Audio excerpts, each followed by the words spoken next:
Hello, and welcome to this presentation on alcohol headspace sampling. My name is Jamie, and I'm going to walk you, the viewer, through the process of how alcohols are extracted from a patient sample to be run on a gas chromatography instrument. Alcohol testing is routinely performed on either plasma or serum when a physician suspects a patient of being intoxicated. Testing for alcohols by GC allows for the identification of the presence of methanol, ethanol, isopropanol, and acetone. Every assay that we run in the clinical laboratory has been created by scientists and engineers based on the following general steps. First, you need to determine what type of analyte you're looking for. Then you determine what type of sample is best for finding this analyte. Next, you must determine the best method for isolating it.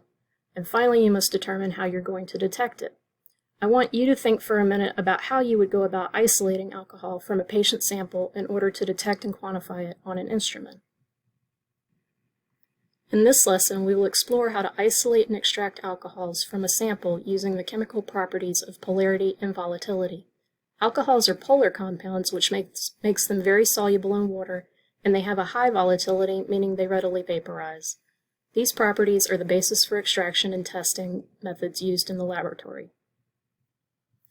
To begin with, we need to collect a sample for alcohol testing. Here we have an example of two gray top vacutanners.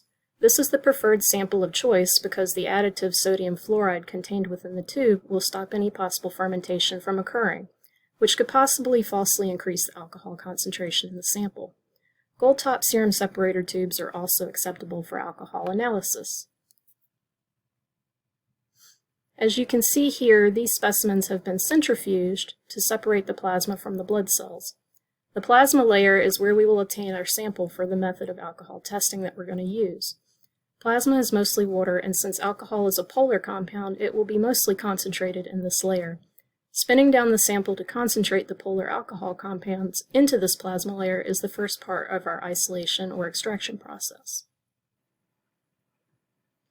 You can do pipetting by hand, however, we have a nice tool here called the autopipetter. This is a picture of our Hamilton autopipetter. There are several components of this piece of equipment. This is a bottle of T-butanol. T-butanol is an alcohol that we will use as the internal standard for this assay. And this is the pipette wand used to pick up the plasma layer of our sample. The syringes on the autopipetter, which can be seen here, have tubing attached that connect the bottle of internal standard to one syringe and connect the other syringe to the pipette wand. As the syringe moves downward, suction is created that draws up a set amount of the internal standard and patient sample with the push of a button. When the button is pressed again, the syringes compress, allowing us to deposit the mixture into a clean, empty Headspace vial. Here, we have our QC vials. After we've loaded the internal standard mixture into these vials, an aluminum cap with a rubber seal is crimped onto the top to create an airtight seal. Always make sure to label your vials with proper identification. As you can see here, these are our quality control samples for the morning run. You can see the mixture in the bottom of the vials, and now they are ready to be loaded onto the instrument. Here we have an example of a gas chromatography instrument with a Headspace autosampler that is currently in use in our laboratory.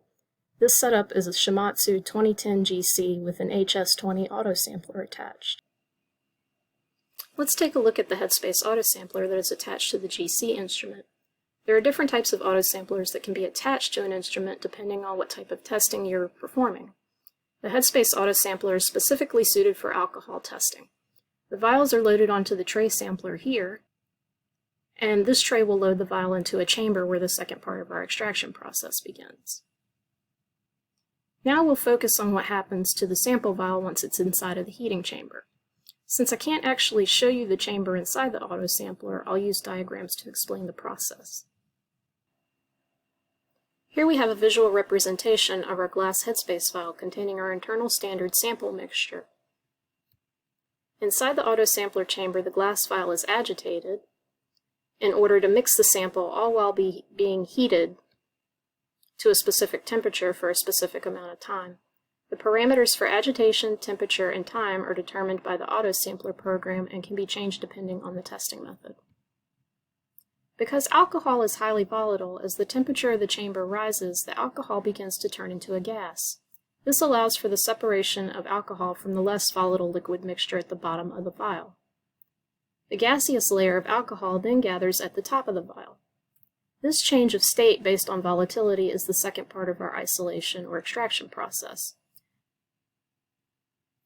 After the predetermined amount of time for heating passes, a sample needle pierces the seal of the vial and takes an aliquot of the gas layer that is collected in the headspace of the vial, hence the name headspace sampling. This aliquot is injected onto the column where it will be detected by chromatography and a flame ionization detector to determine the concentration of any alcohols that are present in our sample vial, including our internal standard. We know that our aliquot of the headspace gas will provide an accurate representation of the concentration of any alcohols present in the sample because of gas law.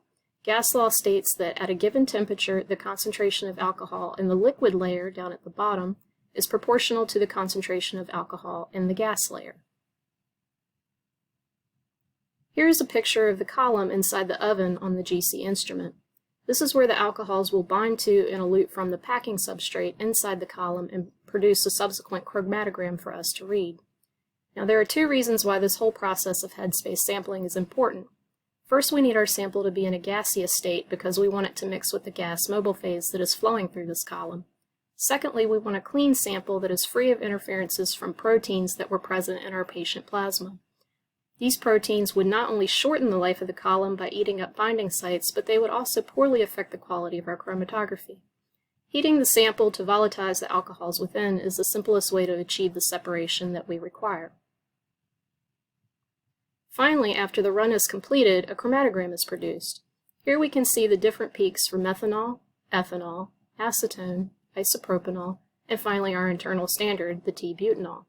The software on the instrument is responsible for taking the raw data produced by a sample run and using it to calculate the concentration of any alcohols present in our sample.